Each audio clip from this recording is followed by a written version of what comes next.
What is up, y'all? It's your boy Aniki coming at you with another My Hero Academia review. Sorry about last week, but we're going right on time to 3:49. So if you haven't read it yet, you got to get out of line. So, opening up, decent color page, showing off the prosthetics, designed to just help people see, enjoy it, see the different modifications. Gatling gun, I'm with it. Immediately, we're taking off with Deku flying through the air. Picking us up right off where we left off with the last chapter, where Deku took off, was making it a point to leave. We understand that Toga and him don't need to be fighting each other. He's not wasting any time. Immediately trying to get to where he needs to be, the UA facilities. As we've talked about previously, this is going to take anywhere between 3 to 20 minutes.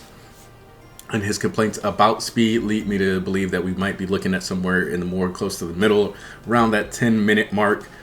And that's being why he's so anxious, which means that just like during the war, when you had 5 minutes make all the difference between the start of the paranormal liberation raid on the raid on the hospital, we have a similar situation here where the UA squad is going to be fighting, and very much fighting against time as they wait for Deku to get here and hopefully trying to make their last stands, doing whatever they can to make it through.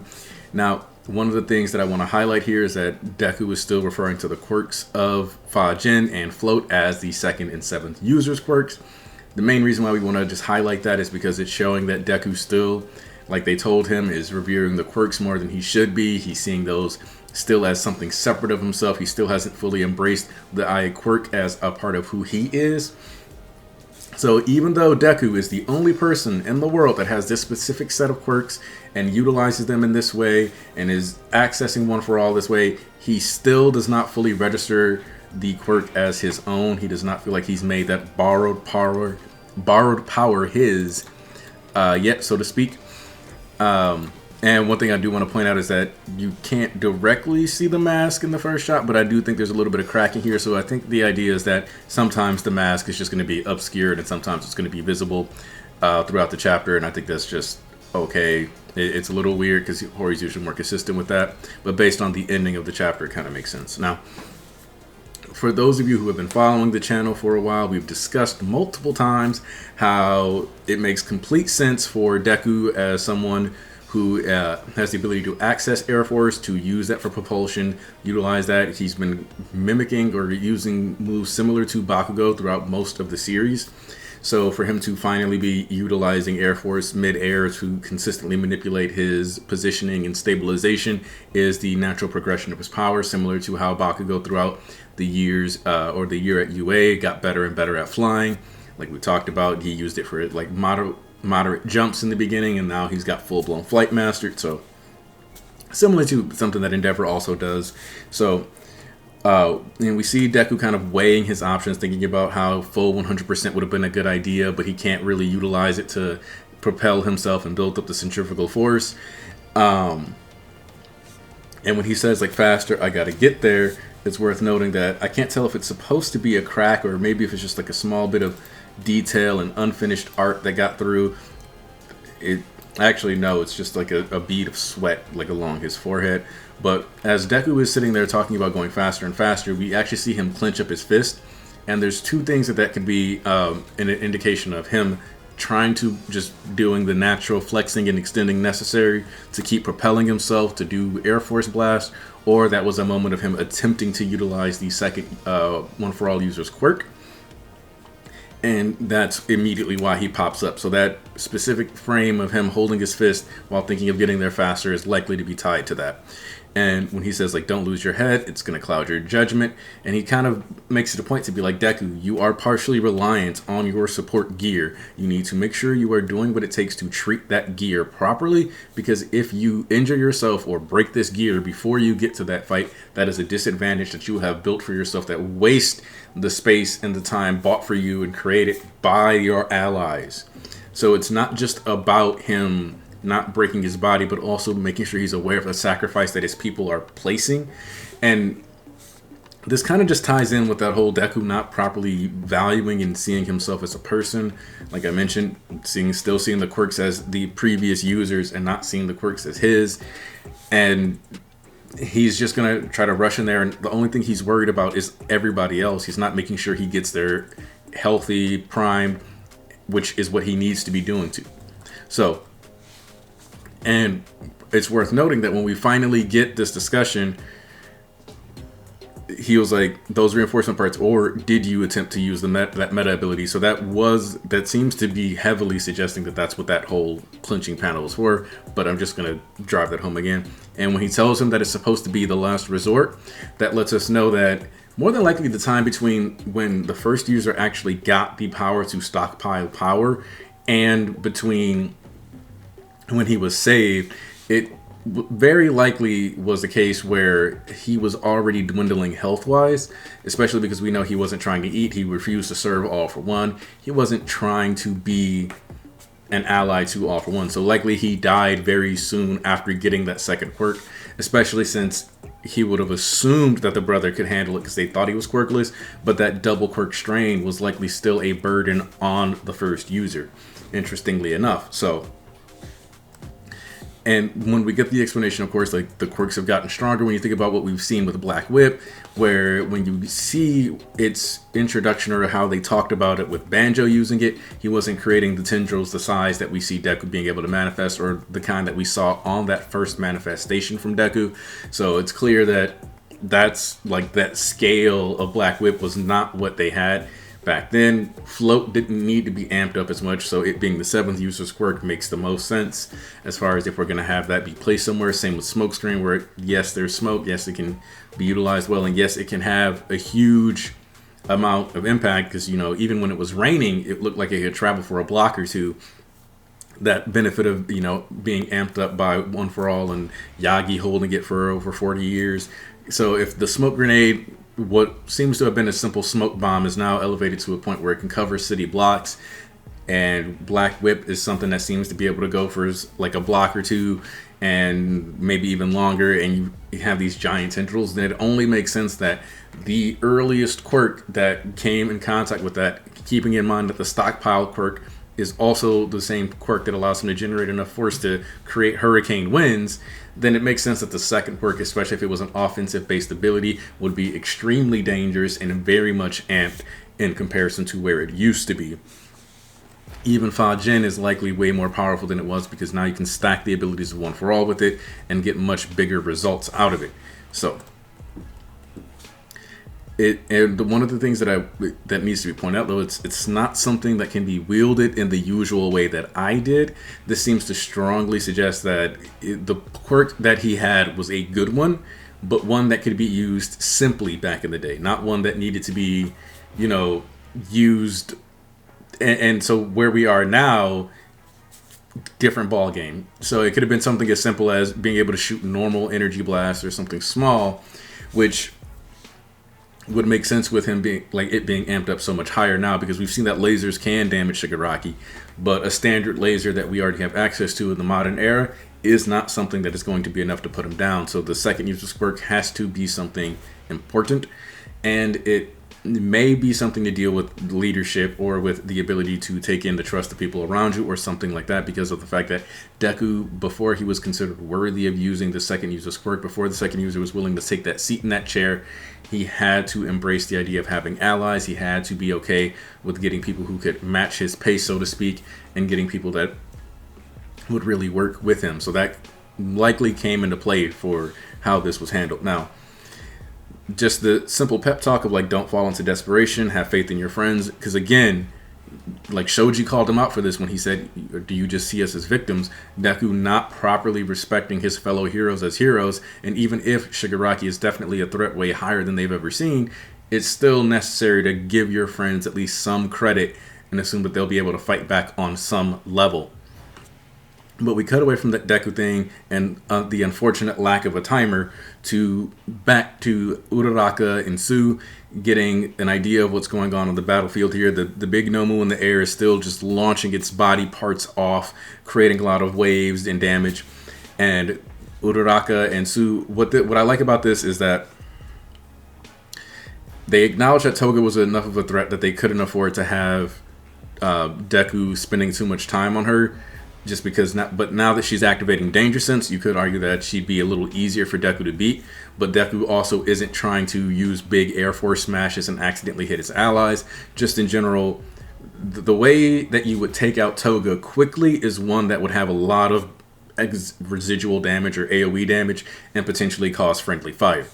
And then the idea of Sue being that emotional support, like we talked about, Shoto being Ida's best friend essentially, and Ida being at Kamino for him, and now we have Sue with Uraraka, and her saying that I can't stand the thought of my friend's secret being revealed that way, lets us know that she definitely heard what Toga was about to do and was definitely making that move partially to help Uraraka keep her secret safe, but being that support that she was alluded to being back all the way in final exams when she was paired with Tokoyami, letting us know that she's always going to be somebody who's there to support and be that rock for Sue, and kind of helping return the favor to Sue that Sue had to do, or Sue returning the favor to Uraraka that Uraraka kind of had to give her back in the day when Sue got caught up in Toga's trap, and Toga was talking about being friends and was all excited. And we're still bringing the squiggly font, so we know that with the decayed font, that style is still here with Toga, so we know that she's still committed to.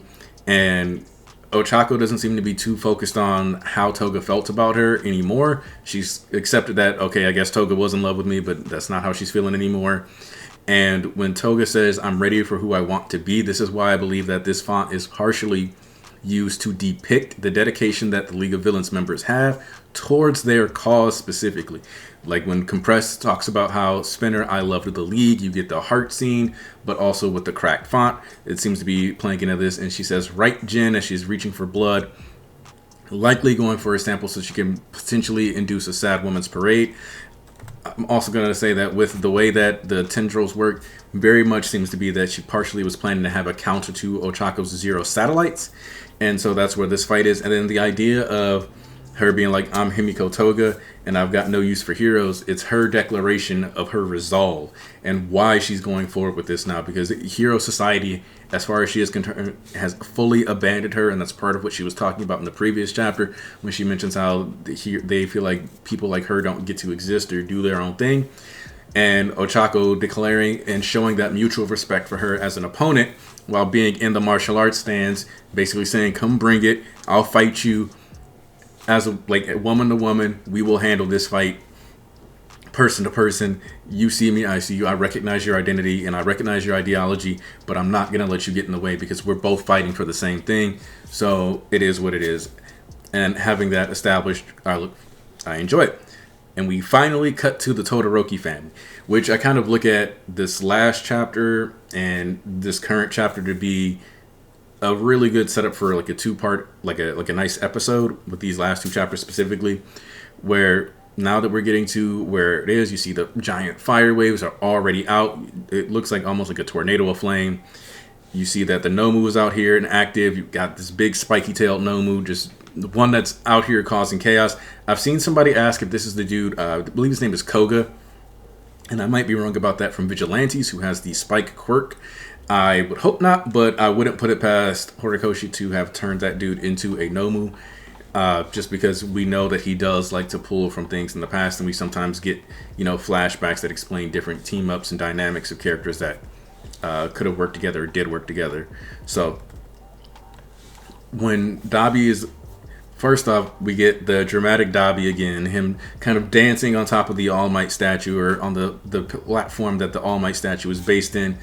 And what I like about this is that we get another reveal that likely is going to influence maybe not the next chapter, but the chapter after that, because he specifically says this is really bringing back memories, even if it wasn't that long ago. Seeing that battle in Hosu spurred me to take action, Now, if you recall, during Hosu City, you had multiple Nomu released. You had the hero killer out there. They were lighting stuff on fire. So the city was actually kind of catching on fire. Cars are being thrown everywhere. And yeah, Endeavor eventually came in and helped fight the Nomu. But it was seeing the Nomu and likely potentially having observed Shoto, Deku, and Ida against Stain himself that led him to wanting to follow through. And it may be that even... if you remember, they kept talking about how the clips of Stain were getting deleted from the internet, and yet they would keep getting re-uploaded. There's a chance that Dabi himself was the person who was recording that And it was Dabi who, in that moment, seeing Stain stand against his father and call his father a fake hero, and that would be why Dabi decided to do what he did. Because he was like, Stain sees that my father is a fraud. That's my GOAT. And that whole mindset changed him, standing against Hero Society on your own. When you can see, he's got like 3 different heroes. He had Endeavor there. You have Gran Torino there. You have different sidekicks. And Stain is standing there ready to face them all by himself. And if you remember what Dabi was saying to Hawks, a single person with a single conviction can stand against the world and change it if they really feel like that's what they need to do. And that's why it would make sense now. We know that Dabi was it's not like he didn't ever use computers. He was definitely on there sometimes. So this idea that Dabi has been technologically savvy enough to potentially do this and put together his own video while simultaneously having Skeptic utilize some extra footage to do some edits on the fly, tracks with everything we've seen about his character so far. A dude that really downplayed his own intellect and influence throughout most of the series to come forward and put on the biggest show possible. Now, we see that Ida isn't exactly able to get into the heat, but it also looks like he set some people down. Like he pulled some people out of the fire, made sure they were staying safe, but this is an area where he cannot go yet. And so Dabi's talking about how he's yapping to himself, and he's a little bummed out that he's still not getting attention from Endeavor. And he specifically refers to Shoto as the third son and his 3 merry helpers.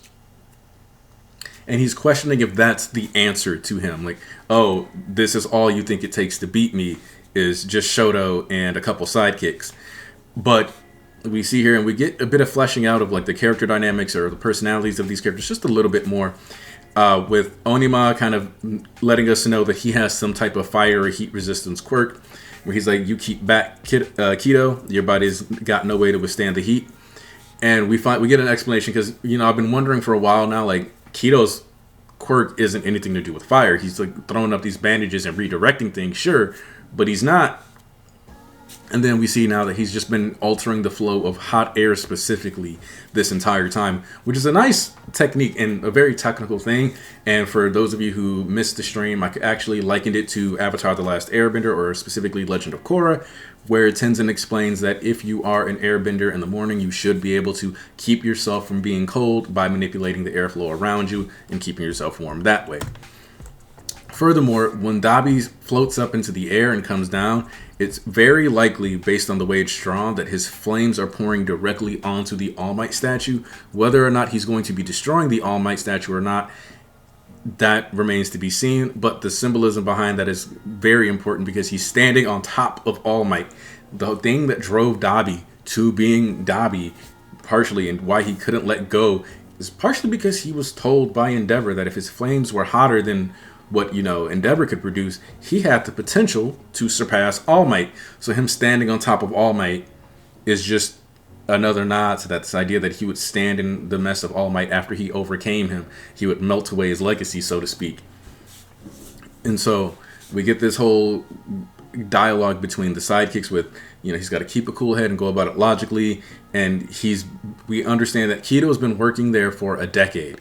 It's important to note that when Dabi died, he was about 13, 14 years old. And we know that where we are in the story now, Dabi's supposed to be about 24, 25. And in that scenario, it means that, like he said back during the war arc, it's easy to kind of blink and miss. But he mentions, you started an agency of fire users, and you never suspected me as being your own son because you kind of got used to being surrounded by them, which lets us know also that back in the day, Endeavor was likely operating similar to the Rabbit Hero, and that he was working independently, not necessarily having a studio or a stable area to be at, anything like that, just running around solving cases like he was the Batman. Similar to how All Might, while yes, he had like All Might Tower, it was largely just him doing his own thing, running around, not having a full-blown agency for real until he took on Night Eye for a little bit and then was getting towards the end of his career. So it kind of makes sense from that perspective that these are some of the decisions that he would have made. So Endeavor, around 10, 12 years ago after Toya died, allegedly died, went through, gathered as much fire as he could, fire users that he could, and tried to make the best out of a bad situation for himself mentally.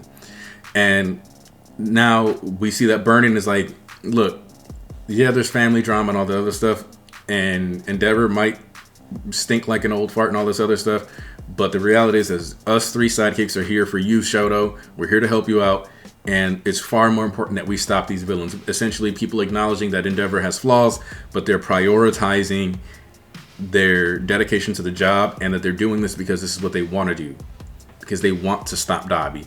And that's the thing that Dabi needs to understand. It's not just about what Endeavor wants. It's what these people want. People who want to live in a better world and not one that is burning all the time.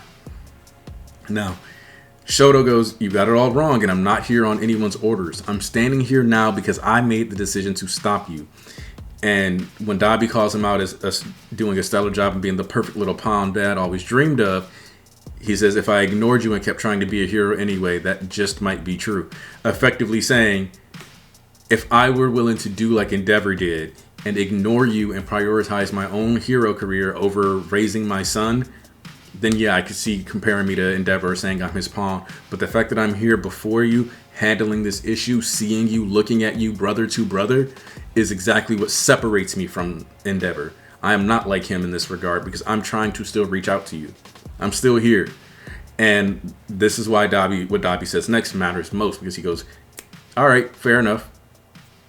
You are actually paying attention to and seeing me, unlike our father. And this war is all about the people involved. It's not just about like Hero Society anymore. It's very much about the scars of the Todoroki family and the flames that come from Enji. It's about the way Shigaraki's family was torn apart, partially by All for One, and then again by his own father's actions and his own quirk to a certain degree. It's about how Toga, who was rejected by her parents, has found a way to lash out and ultimately found a home. It's about how Spinner and the heteromorphs, who are people just like everyone else, were discriminated against, and they found a place where they can have access to power and they can go and be stronger and have something to outdo what's been presented. Now, and that's what's kind of cool about this, is what Dabi also presents. It's not the mindless soldiers following orders who are the real movers and shakers. And we zero in on one of the high end, because ultimately the high ends are just stat sticks. They're meat walls, things that people have to overcome, but they're not people. You don't have to focus on the ideology of a high end. Defeating a high end solves the issue of that high end existing. They don't have progeny. They don't go out and reproduce. They don't have an ideology to pass on. This isn't like when Stain was caught in the alley or any of that other stuff. These high end are just mindless tools. They're just there to fight. And that's the beauty of this. And then when he says this is what happens when everyone's got feelings and urges that start firing off, and then you get that page turn and you see some want to change the world they live in. And this panel is specifically layered over Toga and Spinner, where it kind of highlights both want to live in a world where Toga, in the case, she would love to live in a world where she could love. And if you think back to when Shigaraki was talking about how he'd want to destroy everything in society, she is like, what about the things I love? And he goes, those will be exceptions because that's how my people want to live. So in her mind, at that time, it was possible to live in a world where she got what she wanted without killing everyone and everything. But this is also layered over Spinner, who joined the League of Villains because of his inspiration from Stain. And that inspiration being derived from the idea that he could change the world and hopefully influence it to treat heteromorphs better. But there's also that layer of or destroy in his bubble being layered over the one that shows Shigaraki to highlight that. But his dedication to Shigaraki makes it where Spinner will dedicate himself to the simple destruction of everybody else if that's what it takes to make his and Shigaraki's dream come true. And I'll also point out that we get the return of the multi-blade sword from Spinner. In addition to that, Spinner's musculature has improved immensely, but he is also drooling. Now, this drool could just be for like an intimidation factor, but we could be seeing him operating with a slightly lower cognitive ability.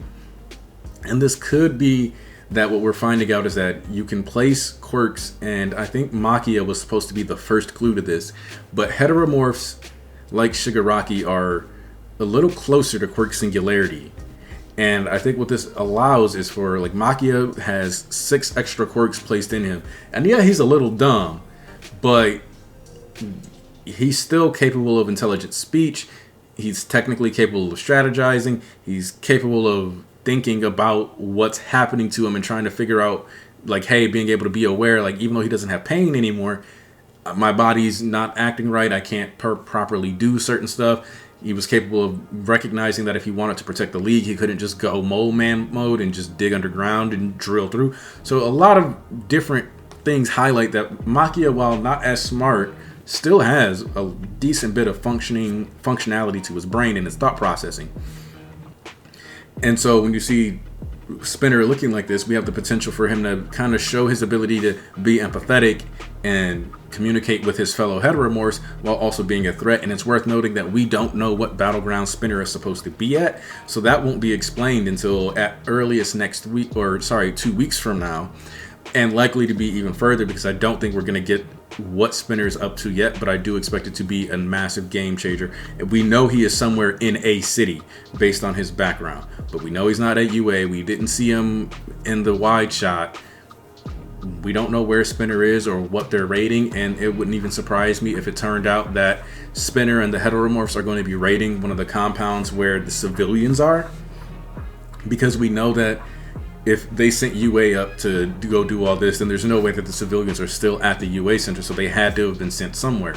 And since we know that All For One had cronies at those centers, when they got shipped out and when they got moved away, it's very likely that those same cronies reached out to All For One in some way, spread some information if they were capable of doing it. The idea, just making sure that they were throwing in their lot with what they consider to be the winning team going forward. So just another thing to keep in the back of your mind. And now, when we talk about the warped imbalances that built up over time that we all just came to accept, it's kind of like Shigaraki talked about how his family's household quietly rejected him. And that's not something that he was accepting. It was kind of just dealing with, kind of just riding through until it became too much and he finally snapped. Hence him being the poster child for that. Now, when he says, behold the limitations of when he says, behold the limitations of superpowered society, that's me, that's all of us.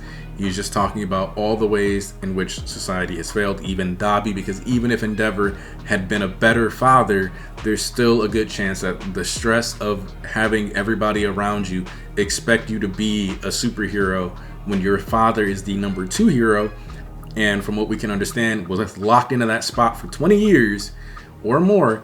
It's really hard to not want to live up to dad's expectations, especially in a society that him as the oldest son, he would have been expected to become a hero. And then finding out that he has a higher caliber firepower than Endeavor, they would have really expected him to be a hero, even without regard to the risk to himself. And so that's just something to consider and think about going forward. So what we look at then is when Shoto questions him, he said, you survived, and why didn't you come back home? It is finally time to talk about what Toya was doing between age, like 14, 15, and now. Or I should say before Camino, before his training arc. Because when he says, I'll let you know, I'm happy to share, because I'm still your big brother. Here's a story of how I became Dabi and the reason I'm still alive and kicking to tell the tale, even when I never stopped burning hotter than you. His masterpiece. Now, one of the theories that I've seen, and it's popped up a couple times here and there, is that Dabi has more or less like a phoenix fire quirk, where his flames will consume him, and then over time, he can be reborn. I have mixed feelings on this. On one hand, I do think it would kind of at least justify him being able to show up and be alive. On the other hand, it seems a little too powerful for my hero, or a little too self-sacrificial for a person like Dabi to be utilized, if that makes sense to you. He'd have to give up on himself and his ambitions, I think, a bit more, and be a lot more comfortable dying whenever for that to be utilized to its max. But since we see his face falling off, if his quirk was going to be something like Phoenix Fire, this is the perfect time to do it, because we got that explanation during the wrong way to put out a fire that only a piece of his jawbone was left recoverable. And that's all they were found, and they assumed the rest of it was ashes that went up to the wind. But when you see part of his face burning off and falling off, and we can now see the muscles that allow his mandibles to move, and you can see the teeth cracking, and even with this being unfinished art, it actually just brings it out even more, because you can see the gum line receding, the lack of lips now. His face is literally falling off as he's laughing and talking to Shoto about how he got here. And I'm hoping it would make a great tie-in, some explanation on what the Homura clan was doing, because the way he talked about them and their disgrace, I could see him going into hiding and wanting to, and kind of telling them that, oh, well, I'll train, do this, and you guys keep me from like overheating, and I'll eventually become a hero that'll surpass Dad, and then betraying them down the line too, because that was never the intent. But he could have actually been still kind of trying to be a hero while risking and destroying his body the whole way. We don't know. And whether it's going to be some kind of demonic flame or whether it's going to be just cremation, I don't think it's going to be that, because otherwise I think Hori could have given us that was his quirk by now. It's clear that we're going to be looking at Dabi in a new light going forward. We need these gap years, because we know that, like with Shigaraki, it's like boom, we know what he was doing. He was living with All For One. So after we got that story, we don't need anything extra about his training. We know All For One wanted to train him. What we can get, and what we would find useful though, is, like I've mentioned for Dabi here, the story on Toga, how she got her ninja training and all that other stuff. We need an understanding of where Dabi managed to do more of his training, because like I mentioned before, you could tell between The Wrong Way to Put Out a Fire and even these more recent chapters that Dabi had been training, and that's part of why his face was burned off, and you could tell that it was encroaching more and more towards his nose. So we need that training explained. I mean, Kendo is the national sport in Japan, so it wouldn't be surprising if Spinner's basic swordsmanship stemmed from that. But the idea of Toga potentially bringing out Sadman's Parade, so we can get a little more of that and explanation of her ninja skills, and us getting this origin of where Dabi got a lot of his training and skills, are things that we have on the table right now that I think we have to fully explore. And that's something that, especially with us getting 2 weeks off, we could come back, get a 17-18 page chapter, really start delivering some of the story, getting to understand where Dabi's perspective is, and then also fleshing out what Ida's role is going to be at this site, besides just helping people. Of course, helping a lost child and bringing people and moving people out of the way is definitely going to be key. But at some point, I kind of expect him to have to do something to help Shoto maintain his cool. This battle site is disastrous. There's fire everywhere. We're clear of certain buildings and skyscrapers. So the way I look at this is that this fight is going to start to take off, and then we'll maybe get some of what I consider to be All For One and Endeavor's perspective, and like that's how we'll tie into that, because Endeavor being called out for his abuse towards Dabi by All For One is not a conversational topic that I think will just be wasted. It's definitely one that's going to have to go somewhere. And so if that's the case, then we kind of have to look forward and see what the final culmination of that argument, that sentimentality and their own philosophies is going to be. Because like I said, Endeavor can't even tell, All For One, look how your kid turned out, when Shigaraki is becoming everything All For One ever wanted him to be. And Endeavor is watching his son, and not even watching his son up close anymore, become everything he wouldn't have wanted for him. And so with these next couple chapters having the opportunity to be just heavy Todoroki family drama, I'm all here for it. This video is actually a lot longer than I thought it was going to end up be, which is a shocker. But all the same, I appreciate anybody who's managed to make it this far. I'm not going to do anything else. Church of Manga stream is likely happening next Sunday. Going to try to put out some more content talking about different aspects of different series over the next 2 weeks, so that way MHA fans still have other stuff to watch. Hope you guys enjoyed this video. I'm gonna leave it right here. I'm Aniki, and I am out. See ya.